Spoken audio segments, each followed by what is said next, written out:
Olá, pessoal. Hoje eu quero conversar com vocês sobre o caso da Dani Calabresa.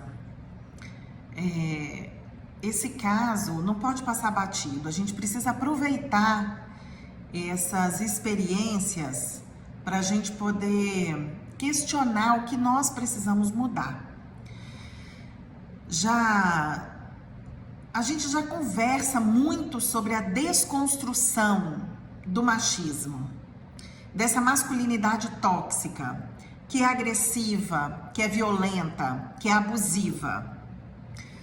E no caso da Dani, onde ela fala sobre o abuso na empresa, eu quero muito que vocês me ajudem a espalhar esse vídeo para os homens, porque nós precisamos muito dos homens agora nesse momento. Desconstruir essa masculinidade tóxica e construir uma nova masculinidade saudável passa por legitimar os casos de abuso. Passa por legitimar e não duvidar da história que a vítima conta. Primeiro passo é esse. E na reportagem da revista Piauí, a Dani conta que ela passou por tantos e tantos processos, tantas e tantas denúncias dentro da empresa. Ela fez um movimento muito grande dentro da empresa para que ela pudesse convencer as pessoas de que ela estava sofrendo assédio moral e sexual. Então, foram alguns anos, ela desenvolveu ansiedade por conta disso, porque foram alguns anos para que ela pudesse, para que a história dela pudesse ser legitimada. Então, a primeira coisa que eu quero falar nesse vídeo é isso.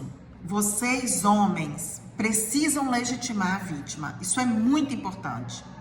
Muitas mulheres passam por abuso e não contam para ninguém, porque essa fase de denunciar e ser acreditada, ela é uma fase muito dolorosa.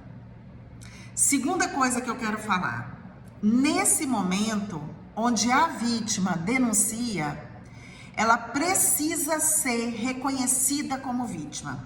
Ela precisa ser colocada no lugar de vítima. Isso não é vitimismo. Legitimar o lugar de vítima traz para ela já uma organização psíquica. Porque, aí a terceira coisa que eu quero que vocês prestem atenção, uma coisa que acontece com muita frequência nos casos de abuso, principalmente abusos que duram muito tempo, é quando o abusador, ele trabalha a vítima no sentido de colocar ela como coautora do fato. Então, algumas vítimas chegam a pensar assim, o que eu fiz para causar isso? Entendem o que eu tô falando?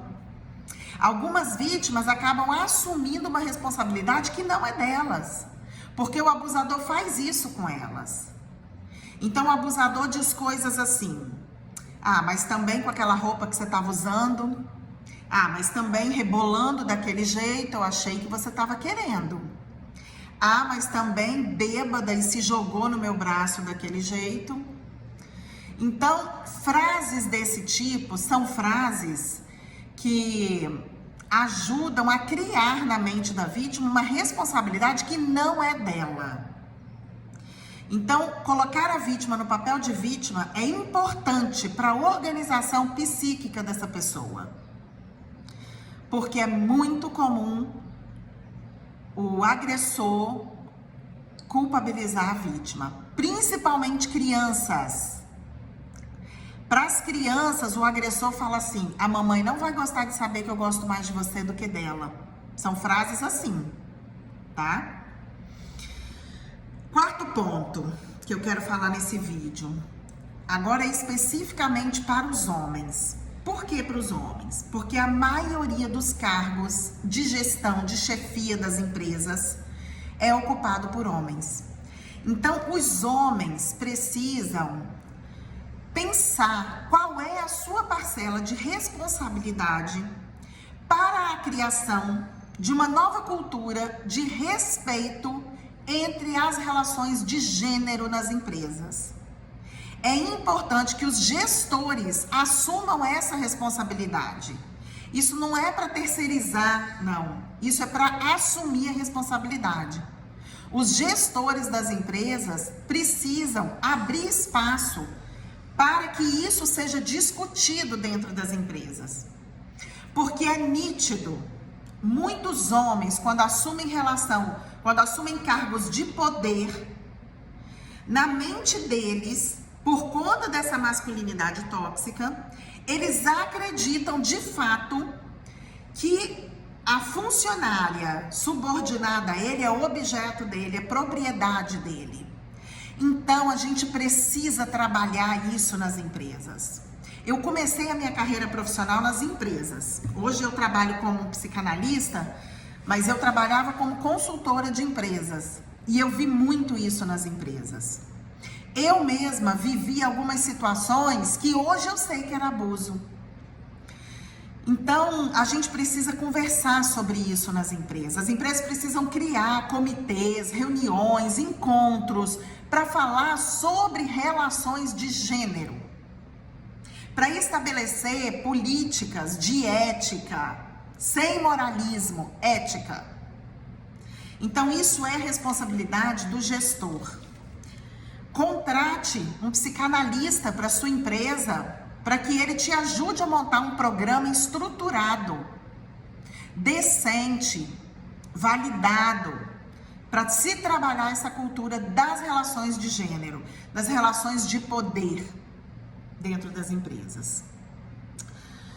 Por último, eu quero dizer o seguinte, que a gente pegue esse caso da Dani, essa denúncia que ela fez, e não trate isso como uma situação para lacrar na internet. Que a gente pegue essa experiência e trabalhe de forma aprofundada. Nós, mães, que a gente pegue esse fato e que a gente converse com nossos filhos, que a gente converse com nossos funcionários, que a gente converse com os nossos maridos, com os nossos namorados. Não só os homens assumirem isso, mas as mulheres também. Eu chamei a atenção para os homens, gente, porque os cargos de gestão são ocupados em sua maioria por homens. Então, os homens precisam assumir essa responsabilidade.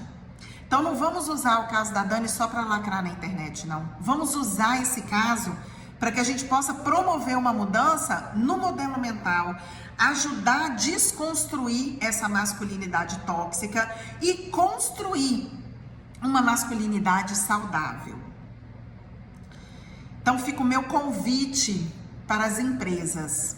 Tratem isso, criem projetos sólidos, levem isso a sério. Vocês não têm noção do quanto o abuso moral e sexual impacta na produtividade do seu negócio.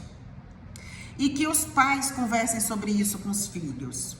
E que os casais conversem sobre isso entre si. Porque muitas vezes o abuso acontece e a gente nem se dá conta.